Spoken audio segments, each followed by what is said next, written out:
Bonjour à toi et bienvenue dans l'arène des vendeurs légendaires, le podcast pour muscler ton mental dans ton activité commerciale. On va aborder l'approche mentale de la vente pour développer les compétences nécessaires et pour prendre du plaisir dans cette activité. Comme dans le sport, ce sont tous les aspects psychologiques qu'il conviendra d'optimiser pour atteindre et maintenir encore et encore l'état idéal de performance. Je t'invite à t'abonner, à partager et surtout à noter 5 sur 5 ce podcast pour le faire connaître à tous ceux qui veulent développer leur plein potentiel dans la vente. Si ce podcast t'inspire, je t'invite aussi à rejoindre la communauté Optimus Academy en t'inscrivant à la newsletter que tu recevras tous les jeudis dans ta boîte mail et où je te partagerai mes conseils pour faire de ton mental la forteresse de ta réussite commerciale. Si tu veux obtenir des résultats que tu n'as jamais eus, tu dois être prêt à faire des choses que tu n'as jamais faites. Tu es prêt ? Alors c'est parti. Bonjour. Aujourd'hui, j'ai le plaisir de recevoir Olivier Guérin, le spécialiste des mots de vente. Bonjour Olivier. Bonjour Marc. Enchanté d'être avec toi aujourd'hui. Je suis ravi de t'accueillir sur ce podcast L'arène des vendeurs légendaires. Est-ce que tu peux te présenter pour l'audience, s'il te plaît ? Olivier Guérin, j'ai 48 ans, je suis basé dans le sud de la France et puis maintenant 8 ans, je suis à mon compte. Et comme tu l'as dit, je suis spécialiste des mots de vente. Je soigne les mots de vente. Effectivement, il n'y a pas de R, mais parfois les mots de vente, ça crée des mots de vente. C'est pour ça que les dirigeants, les commerciaux m'appellent ou les leaders de vente m'appellent. Et effectivement, dans les faits, je fais de la formation. Moi, je suis un commercial et un formateur. D'accord. Ça fait longtemps que tu exerces cette profession, Olivier ? J'ai démarré dans le conseil c'était au début de ma carrière, pendant 5 ans. Et dans le conseil dans l'IT, et au bout de 5 ans je suis passé du côté commercial. Ça fait maintenant presque 20 ans que je fais de la vente et à l'heure actuelle je vends toutes mes prestations moi-même, et par ailleurs quand je suis en formation je vends mes idées, donc c'est toujours de la vente. D'accord, ok, ça marche. Et tes clients, c'est des entreprises qui ont une équipe commerciale, c'est ça ?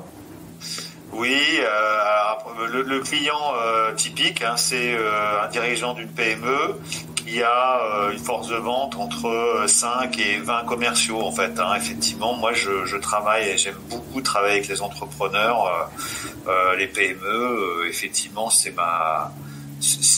mon kiff absolu, c'est de travailler avec des entreprises de cette taille. Mais après, je travaille aussi avec des particuliers. Je travaille moins pour des grandes entreprises.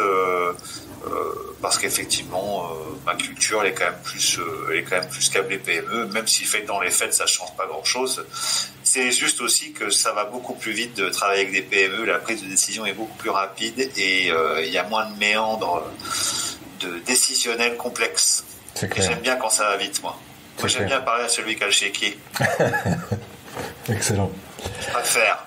Allez, c'est parti. 3 questions d'entrée pour marquer l'interview. La première question, Olivier, c'est comment tu en es arrivé au métier de vendeur ? Alors ça c'est une bonne question. Comme je disais tout à l'heure, j'étais en conseil IT et déjà j'ai commencé. Il y avait déjà une partie de commerce en fait, puisqu'il fallait déjà vendre des prestations. Dans la plupart des entreprises de conseil, les consultants font la vente. Et puis c'était l'occasion. Alors après c'était aussi l'occasion parce que j'étais basé sur Paris et en fait on est parti en province avec ma femme. Et effectivement, comme on est parti en province avec ma femme. Effectivement, c'était l'occasion de trouver un job plus facilement en fait. C'était arriver à mixer qualité de vie et ce choix d'aller faire de la vente. Je sais pas, c'était une appétence, ça s'est fait naturellement en fait. D'accord, ça s'est fait naturellement. Il n'y a pas eu de prise de conscience à un moment, c'est venu comme ça. Ouais, après, c'était ce choix de vie d'aller vivre en province, effectivement, opportunité qui se présentait, c'était un choix, et dans les faits, oui, ça s'est fait assez naturellement en fait. C'était comme j'étais consultant, déjà je commençais à faire des projets de vente, et puis finalement ça s'est fait comme ça. Donc t'as pas eu de formation spécifique, tu t'es formé sur le tas, si je comprends bien. En fait, effectivement, j'ai fait une école de commerce, mais plutôt réputée, mais comme dans toute école de commerce, on n'apprend pas la vente globalement, puisque on apprend surtout le marketing et de la finance, et la filière vente est pas très développée. Je pense que comme dans l'imaginaire collectif, la vente c'est quelque chose d'inné et quelque chose d'acquis, alors que c'est tout à fait effectivement faux, puisque ça s'apprend. Et effectivement, oui, quand j'ai démarré sur ma carte de visite marquée commercial, effectivement, je me suis, j'ai quasiment appris sur le tas, effectivement. Ok. Quelle est pour toi la qualité mentale principale d'un vendeur ? Ça c'est difficile parce qu'il y a quand même plusieurs et c'est difficile de faire un classement. Selon toi, si tu devais sortir une qualité pour un vendeur, tu dirais quoi ? Je vais y revenir parce que sans doute je reviendrai dans la discussion, mais je pense que la des premières qualités, c'est d'avoir en tête que être commercial, c'est avant toute chose vouloir aider ses clients. D'accord. Après, il y a la façon dont on va le faire, et ça on pourra en parler à d'autres moments, mais à partir du moment où on veut aider des clients et non pas leur vendre des choses, on va leur vendre des choses. C'est paradoxal, mais c'est avant toute chose quand on est câblé de la meilleure façon qui soit. C'est-à-dire que je vais à la rencontre de clients pour les aider. Et bien effectivement, tout va découler. La personne qui est en face va forcément se sentir qu'on s'intéresse à elle. D'accord. Et là, ça change tout dans le rapport. Donc c'est pour ça que je te choisirais celle-là. C'est clair. Vouloir aider. Ok. Si tu devais résumer la vente en un verbe, quel serait-il ? Aider. Voilà. Aider. Bon. Ouais. Ça fait sens. Celui-là. Après, ça c'est celui que je préfère. Après, je vais en donner un autre pour nos auditeurs. Vendre, c'est guider. Comme un guide de haute montagne, en fait, ou un Sherpa. Guider, ça veut dire aider une personne qui a une tâche difficile, qui veut aller quelque part, en l'occurrence au sommet. Le client, il veut aller quelque part, il veut aller au sommet, il veut aller plus haut. Le commercial, lui, son job, c'est d'être un guide de haute montagne, et de montrer le chemin qu'il faut prendre, ou de débarrasser le client d'une tâche pénible. Donc voilà, c'est vraiment dans ce sens-là. Et je pense qu'il y a beaucoup d'analogies, et je pense que j'écrirai un jour un article là-dessus. J'en ai déjà écrit un, mais j'irai encore plus loin là-dessus, sur le fait que le commercial, c'est quelqu'un qui doit guider son client à atteindre ses objectifs. Ok, excellent. Quels sont les fondamentaux, selon toi, du métier commercial ? Des premiers aspects, j'en parlais dans ma pastille commerciale de ce matin, la 178e, parce que tu sais que j'écris beaucoup, Marc. Oui. Je l'ai lu d'ailleurs. En fait, celle-là, j'imagine, celle-là, en fait, et c'est vrai que j'y reviens souvent, c'est de considérer déjà la première chose, que tout est de notre responsabilité. Ne pas chercher d'excuses sur ce qui se passe à côté. De toute façon, ça sert à rien. Tout ce qui est à côté est impossible à maîtriser. Les pénuries, les prix, la concurrence, le pied duquel s'est levé le client le matin. Ça, c'est hors de contrôle. La seule chose qui est contrôlable dans la vente, c'est la façon de faire. Et donc, la première des choses, c'est de se considérer qu'est-ce que moi, en tant que commercial, je suis prêt à changer, qu'est-ce que je vais changer, faire pour justement pour y arriver. Arrêter de se victimiser, prendre ses responsabilités, quoi. Exactement, tu le résumes très bien, prendre ses responsabilités. Okay. Exactement. Ok, super. Exactement. Quelles sont tes valeurs dans ton activité commerciale, Olivier ? Effectivement, ça va aussi compléter ce qu'on s'est déjà dit. Je crois en la sincérité. Et effectivement, j'arrive pas à faire autrement, mais quand je vais rencontrer un client, je suis sincèrement curieux, j'ai sincèrement envie de l'aider, je suis sincèrement étonné, je suis sincèrement intéressé par ce qu'il dit. J'ai envie de dire, j'ai la chance d'être comme ça. Alors je sais pas si je suis né comme ça ou si c'est à force de rencontrer des gens, mais moi je suis curieux de tout. Et effectivement, quand je vais rencontrer un client, je suis entièrement sincère dans mon approche. Et alors, deuxièmement, ça va avec. Oui, je suis totalement transparent et honnête avec lui. C'est-à-dire que je pense que c'est une grande qualité d'expliquer au client ce à quoi il doit s'attendre dans la prestation ou dans le produit qui va être livré. Tout de suite mettre tout sur la table, parce que en fait, faut arrêter de prendre des clients pour ce qu'ils ne sont pas, c'est-à-dire des idiots. Toutes les informations sont disponibles sur Internet. Faut arrêter de prendre des gens pour des gens bons et être très clair sur ce qui va se passer. Et les gens remercient la transparence. Je veux dire, à l'heure actuelle, tout est noté par tout le monde. Voilà. Qui n'a jamais choisi un restaurant ou un hôtel ou je ne sais quoi, ou un produit avec le nombre d'étoiles qu'il y a dessous?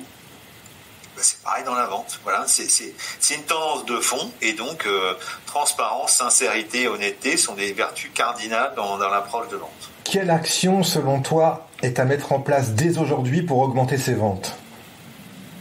Bon, c'est ma marotte, hein, effectivement.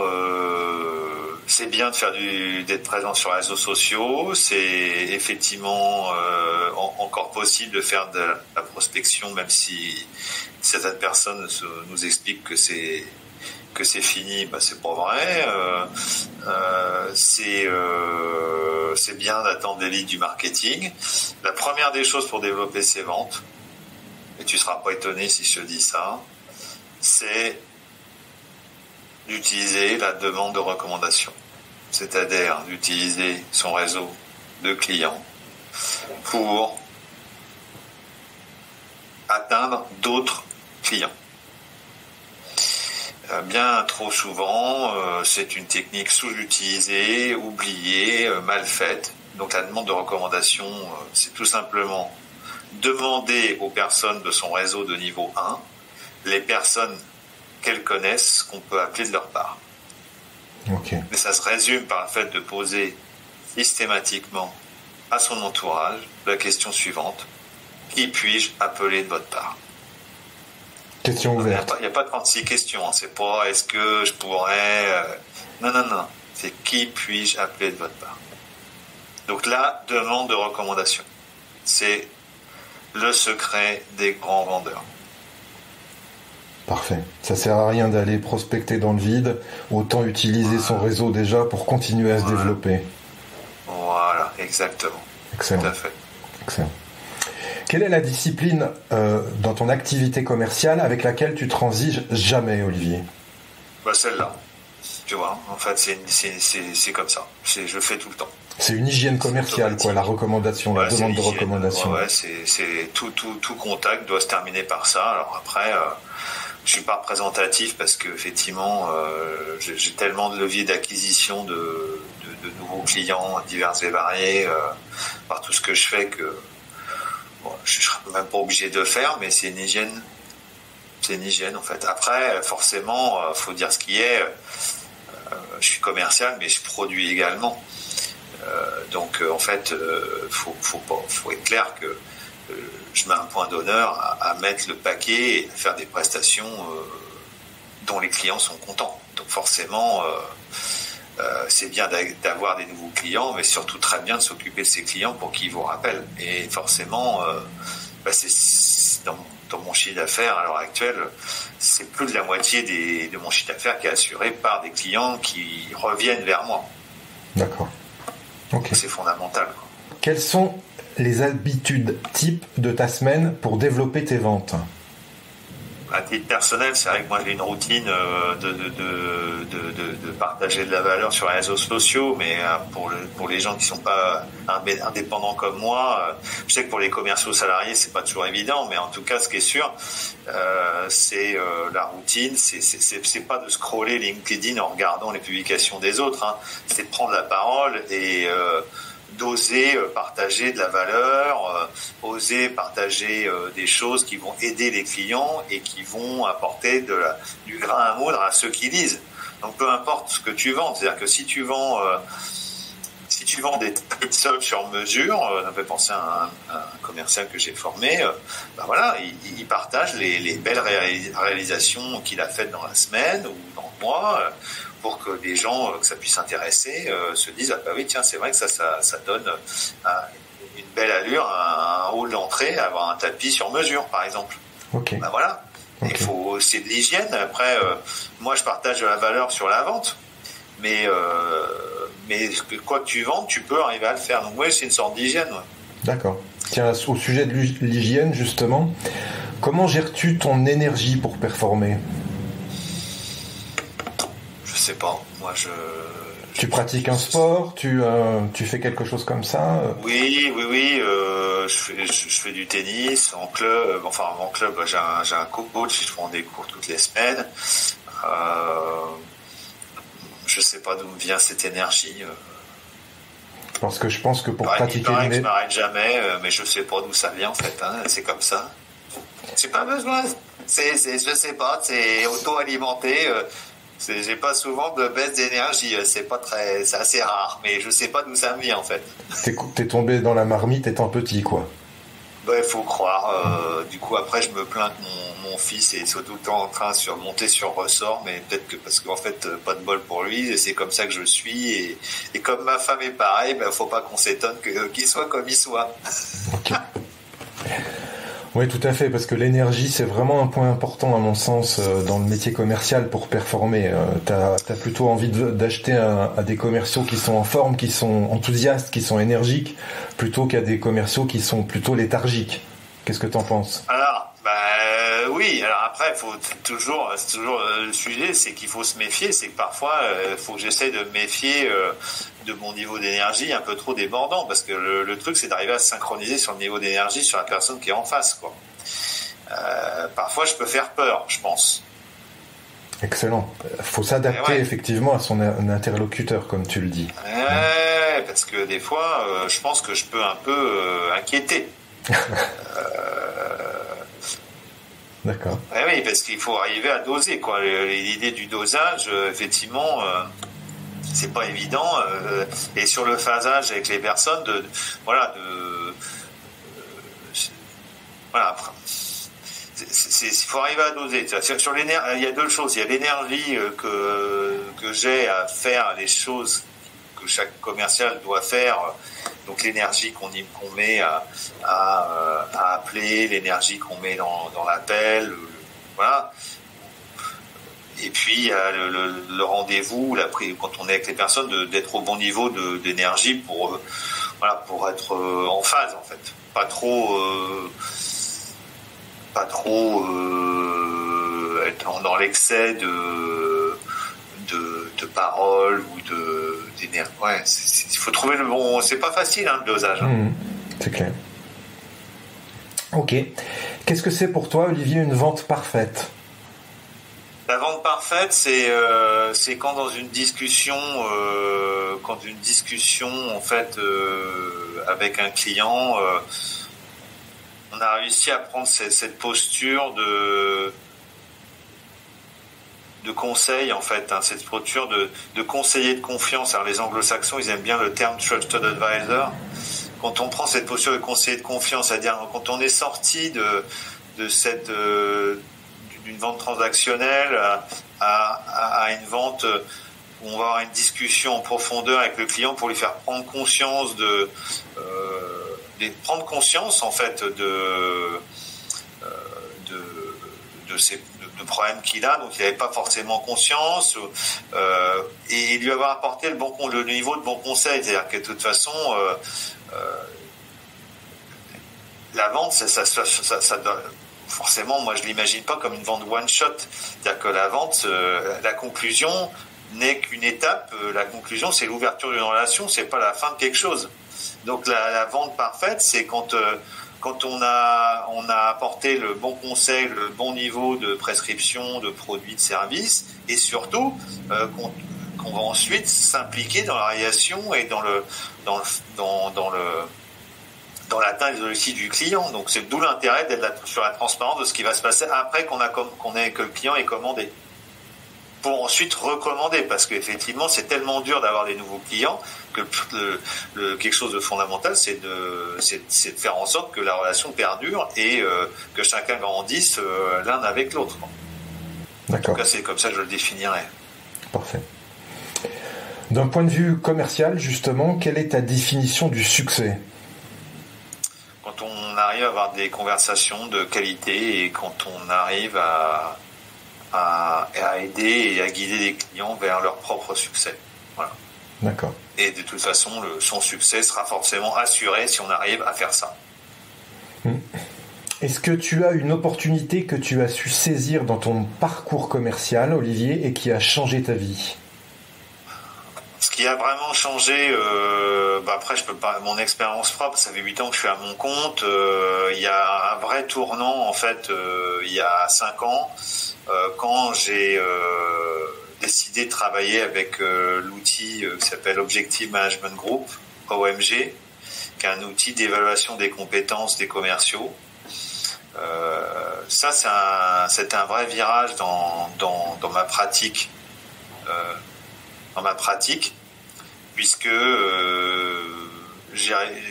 la première chose que j'ai commencé à faire, c'est déjà m'évaluer personnellement avec cet outil. Et ça m'a pas plu. Les résultats m'ont pas plu. C'est-à-dire, oui, il y avait des choses qui étaient bien, voilà, j'étais content, et puis j'ai un peu râlé parce qu'il y a des trucs qui m'ont mis une bonne claque dans la figure. Et là, il y avait 2 réactions possibles. Soit dire, ok, c'est de la merde, et donc du coup, c'est à côté de la plaque. Ça se dire, ok, il y a peut-être quelque chose à creuser. Et effectivement, j'ai plutôt choisi cette deuxième option. Ça fait maintenant 5 ans que je travaille avec cet outil. C'est un outil qui utilise la science pour arriver à savoir pourquoi la vente se fait ou se fait pas, ou comment faire évoluer ses compétences. Donc, ça a évalué 2 168 000 commerciaux à date, ça fait 32 ans que ça existe, dans 150 pays.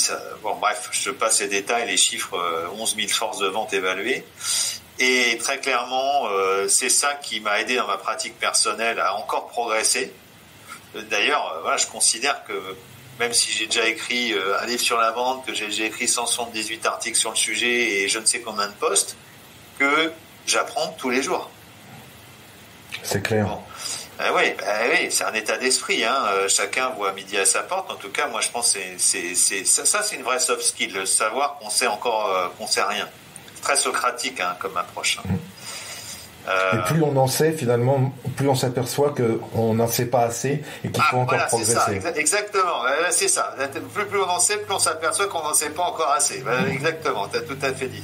Et donc, effectivement, là, je me suis dit, voilà, ça m'a vraiment aidé à disséquer tous les aspects de la vente. Et depuis 5 ans que je m'en sers avec mes clients, je vois effectivement que là, ça donne vraiment une vision claire sur où est-ce que j'en suis, où est-ce que je peux progresser, où est-ce que je suis bon. Et ça, c'est vraiment, dans ma pratique propre, ça m'a aidé beaucoup et ça aide mes clients. Il faut arriver à se confronter à son niveau de compétence. Est-ce que tu as une petite victoire que tu t'accordes souvent et qui rebooste ta confiance en toi ?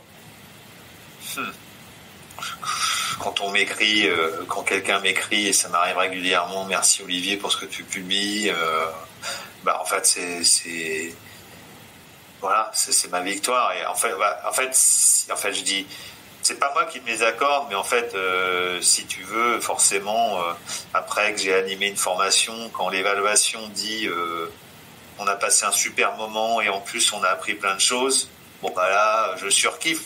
Donc oui, c'est ma petite victoire, c'est quand après une formation de 2 jours, que chacun soit reparti en reboosté, en m'ayant écrit, j'ai passé un super moment et en plus j'ai appris des choses. C'est-à-dire que, parce qu'en plus je bouscule, forcément, je suis un peu pénible, mais dans la bonne humeur. Et c'est ce que les gens apprécient. Mais c'est vrai que je ne mâche pas mes mots. D'accord, ok.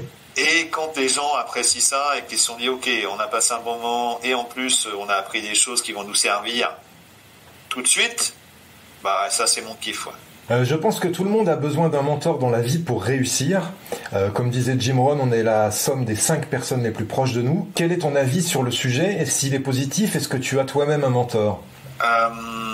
Je pense que, enfin, avec ma femme, en fait, on discute beaucoup de travail et ma femme est un formidable aiguillon. On passe notre temps à se challenger et maintenant elle est même indépendante. Elle est directrice financière, hein, tu vois, donc ça n'a rien à voir avec la vente, hein, mais elle est directrice financière à temps partagé, donc elle doit se vendre. Mais effectivement, oui, ma femme m'inspire beaucoup par les discussions qu'on a. Et puis après, il y a des gens qui m'inspirent, effectivement, comme le fondateur d'OMG, Dave Kurlan, hein, m'inspire beaucoup par ses écrits. Et puis après, j'utilise des services de coach. Hein. Ok. Moi, voilà, alors j'ai bien aimé travailler avec Victor Ferry, par exemple, hein, qui travaille sur la rhétorique, hein.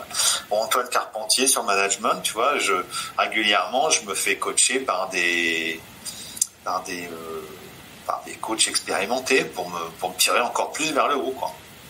Ça, c'est important. Sur des vraies sources d'informations, ouais. Tu continues à te faire coacher. Mais des fois, je suis le coach, mais le coach, il a besoin de gens qui tirent vers le haut, tu vois. Et je pense aussi à une amie, s'appelle Sandra Doucier, tu vois. Elle est mon référent, en fait, superviseur, tu vois.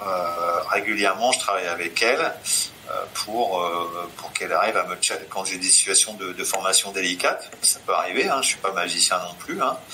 En fait, elle me sert de miroir pour arriver à me challenger dans ma pratique. Ok. C'est important d'avoir des gens pour se regarder. Hein, ah bah oui. Ouais. Sinon, les gens qui te servent la soupe en permanence, ça va pas te faire progresser beaucoup. Ça marche pas. Non, ça marche pas. Donc oui, voilà les gens qui peuvent inspirer. Est-ce que tu as un conseil qu'on t'a donné dans ta carrière commerciale et qui t'a fait franchir un cap? Je sais pas si c'est un conseil. En tout cas, c'est de lire. En fait, tout a déjà été écrit sur tout. Ça sert à rien à vouloir inventer la roue. Il suffit de lire les bouquins qui parlent de vente. C'est bon, voilà. Tout a déjà été écrit. Ça sert à rien d'inventer la roue. Il faut lire. Ça, c'est lire sur sa propre performance.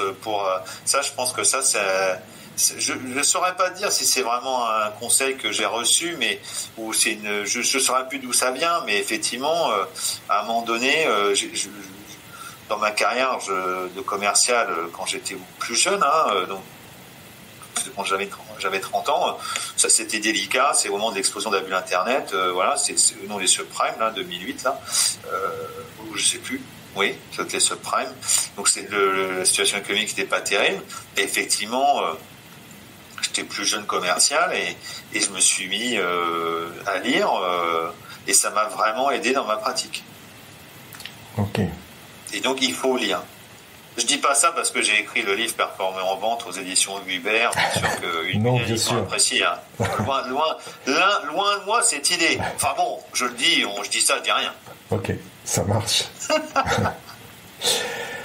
Quelle est pour toi ta plus grande qualité qui te rend unique, authentique et non normé?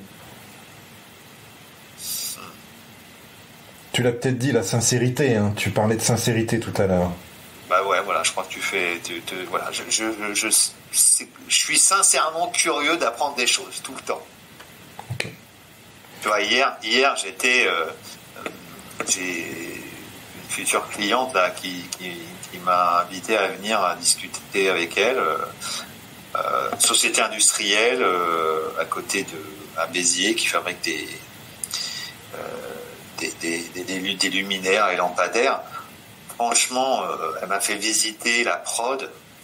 À chaque fois, ça me laisse, tu vois, je suis tout le temps curieux. Je suis curieux de tout. Enfin, c'est comme ça. Je trouve ça, je m'émerveille de rien. Alors, je sais pas pourquoi, mais je suis sincèrement intéressé. Je suis bluffé. En plus, tu vois, il y a tellement le numérique, c'est ça, on peut rien voir, on peut rien toucher. Quand je me retrouve dans un endroit où on fabrique des vraies choses, et il existe encore des endroits en France où on fabrique des vraies choses, et je suis allergique à c'était mieux avant, tout va mal. Ça me rend dingue. En fait, moi, je vois des entreprises qui réussissent, qui font des choses formidables, des dirigeants qui y vont. Et ça m'épate tout le temps. Alors, ça peut être aussi dans le numérique, hein, c'est pas le sujet, hein, mais je trouve ça absolument formidable. Voilà. Donc, la sincérité, l'envie, la curiosité, je trouve que c'est vraiment une des qualités fondamentales d'un commercial. Et effectivement, je sais pas si ça se travaille ou pas. C'est ça, j'ai pas la réponse. Moi, je pense, hein. Mais c'est quand même l'avantage du métier commercial de pouvoir rencontrer diverses entreprises, divers secteurs d'activité, diverses sphères particulières de travail et qui nous fait progresser, qui nous fait augmenter notre culture générale, en fait, quelque part. Ouais, et je pense que si tu n'es pas curieux, c'est vrai que c'est mal barré. C'est clair. Une petite question sur l'organisation. On sous-estime souvent l'importance de l'organisation dans le métier commercial. Quelle est pour toi la bonne organisation commerciale ? C'est vrai que tu as raison. Tu vois, j'ai fait un post cette semaine qui a soulevé pas mal de réactions, peut-être 50 000 vues. J'ai fait un sondage. Ça marche bien les sondages en ce moment. Moi, j'essaie de faire un sondage intelligent sur LinkedIn, mais et je parle de 4 qualités fondamentales d'un commercial, c'est d'être COPS. Est-ce que tu l'as vu passer ce post? Non, je l'ai pas vu celui-ci. Ah, tu l'as pas vu. Tu vois, c'est pour ça qu'il faut avoir une newsletter, hein, parce que les posts sur LinkedIn, tu vois, même toi qui me suis, tu l'as pas vu, tu vois. Donc, et qu'est-ce qu'il y a dans COPS? Il faut être C comme curieux, S comme sympa. J'attends parce que je vais te finir par celui qui revient à ta question. Le P comme paranoïaque. Ne jamais prendre pour argent comptant ce que dit le client. Et toujours être très prudent. Ça ne veut pas dire ne pas avoir confiance. Ça veut dire prendre avec pincette ce qui va être dit, ce qui va se passer. Et le O, c'est forcément organiser. Il faut être organisé, c'est-à-dire investir du temps dans les actions qui rapportent des choses et essayer d'éliminer celles justement qui rapportent que dalle. Et donc ça veut dire, moi clairement, effectivement, j'ai une to-do list papier et j'utilise la matrice d'Eisenhower, tu sais, très urgent, très important, moins urgent, important, etc. Où j'écris des choses que je dois faire. Et ensuite je les barre, parce que il n'y a rien de plus jouissif que de barrer une tâche réalisée. Tu vois ce que je veux dire? C'est sûr que c'est une décharge de dopamine instantanée. Ah, ça y est, j'ai fait ça, je barre, c'est trop bien. Donc effectivement, j'écris ce que je dois faire, et effectivement, tu vois, en ce début d'année, j'ai décliné où est-ce que je veux aller. Quels moyens je vais mettre et quelles actions je vais mettre en place prioritaires. Je sais ce que je dois faire, voilà. Et bien sûr, oui, ça t'étonnera sans doute pas. Oui, j'ai un CRM, il est à jour. Je sais, toutes les affaires sont dedans, les tâches. Je suis tout. Voilà. En fait, je ne peux pas enseigner quelque chose que je ne fais pas. Ça libère la charge mentale en plus. Alors, le fait à la fois d'écrire et le fait d'utiliser un CRM, ça libère largement la charge mentale. Exactement. J'ai pas que ça à faire de repenser la nuit à ce que j'ai pas fait ou pas noté. J'ai autre chose à faire, je dors. Voilà. Donc je me débarrasse de tout ça, c'est écrit, puis ça attendra. Voilà. Après, ça doit être fait, bien sûr, mais plus ou moins vite, quoi. Donc, mais en tout cas, c'est écrit et je sais sur quoi je vais retomber. Ok. Tout à fait. Et après, on voit bien, des fois dans un CRM, on retombe sur des pépites aussi, tu vois, et on retombe sur des fois, je retombe sur des choses, quand je fais un peu d'archéologie, je dis, ah oui, tiens, voilà, faut relancer à ce moment-là. Et c'est pour ça que noter, c'est vraiment fondamental. C'est clair. On va passer maintenant, Olivier, à la gestion des émotions dans la vente. Est-ce que tu as une stratégie particulière pour gérer la pression des résultats ? C'est-à-dire que moi, je me focalise pas sur le résultat. J'invite à se mettre la pression sur la façon dont on fait les choses et ce qu'on fait. Si on fait très bien les choses, si on pose les bonnes questions, si on sait écouter, si on sait reformuler, si on sait s'occuper des objections de façon propre, si on sait avoir un niveau de conversation de haute qualité. Si on le fait le nombre de fois qui va bien, ça donne les bons résultats. La pression doit jamais être mise sur les résultats finaux. Elle doit être mise sur la façon de faire les choses. Sur le processus, en fait.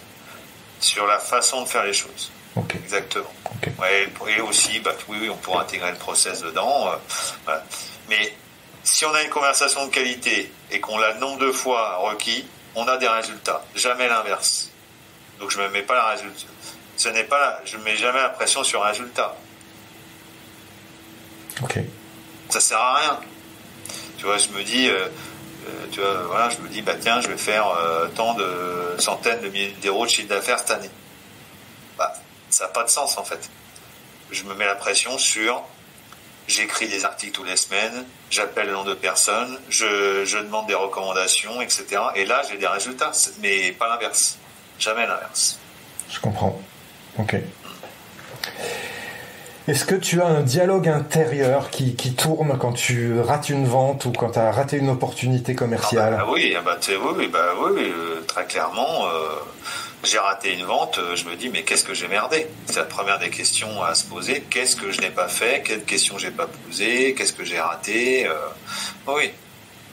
Alors, en plus, je le prends très mal. Bon, ça m'arrive pas souvent, faut être clair. Mais je le prends très très mal. Ça me plaît pas du tout. Mais c'est toujours un rappel à l'ordre salutaire parce que je suis pas infaillible, je suis pas magicien. Et moi aussi, des fois, je pose pas toutes les questions. Et je dis, voilà, tiens, ça t'apprendra. Prochaine fois, oublie pas de reposer cette question. Et tu t'en remets facilement, ça va? Je m'en remets, mais non, on va pas dire que c'est simple. Il faudrait, franchement, ça n'a pas de sens de se remettre la rate à courbouillon pour ça, mais ça me chiffonne. Ouais. Okay. Mais en même temps, très vite, un client de perdu, pour moi, c'est un client avec qui je travaillerai un jour, tu vois. Mm-hmm. C'est pas très grave. Oui, voilà, tu relativises, quoi. Moi, j'ai prévu de faire ça encore pendant 20 ans. C'est pas un souci. Les gens qui me disent non maintenant, un jour, on travaillera ensemble. Je suis pas pressé. D'accord. Est-ce que tu as un mantra, une formulation positive qui tourne en boucle dans ta tête, que tu te répètes souvent? Alors, j'ai la chance. Après, je suis plutôt optimiste, mais j'aime bien cette citation du philosophe Alain. Le pessimisme est d'humeur et l'optimisme est de volonté. Donc tu fais le choix de l'optimisme. Je suis volontaire. T'es volontaire. Je suis volontairement optimiste. Excellent. Une bonne formulation. Tu es volontairement optimiste. Quel conseil donnerais-tu à ton ancien toi, jeune commercial? Lire plus. Voilà, lire plus vite et tout de suite.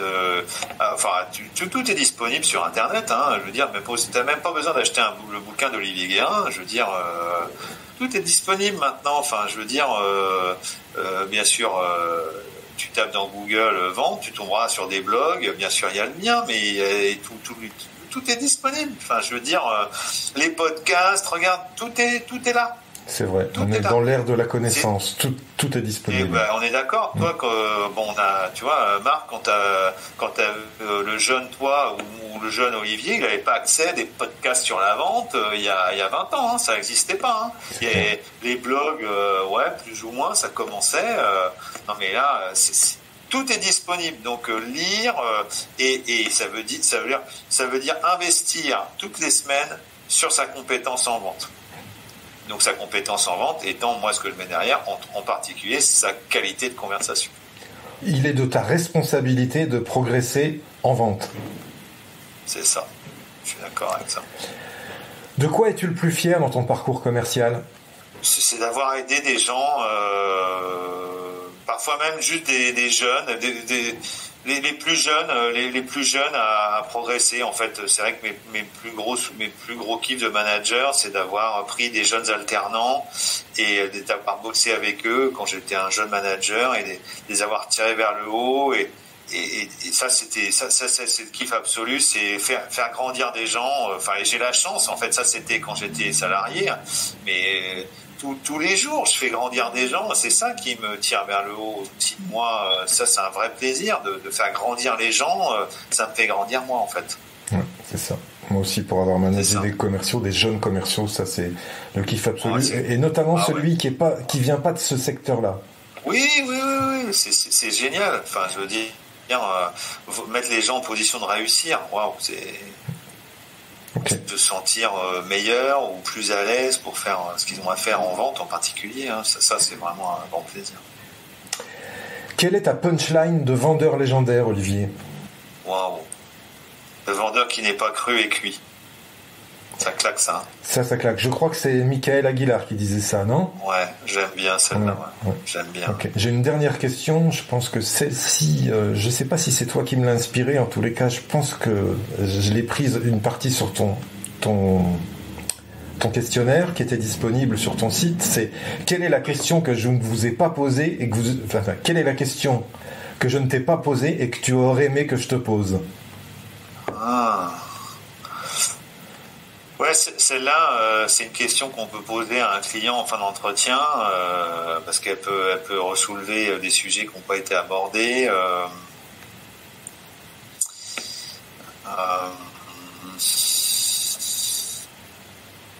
Ça, c'est pas évident, comme ça, effectivement.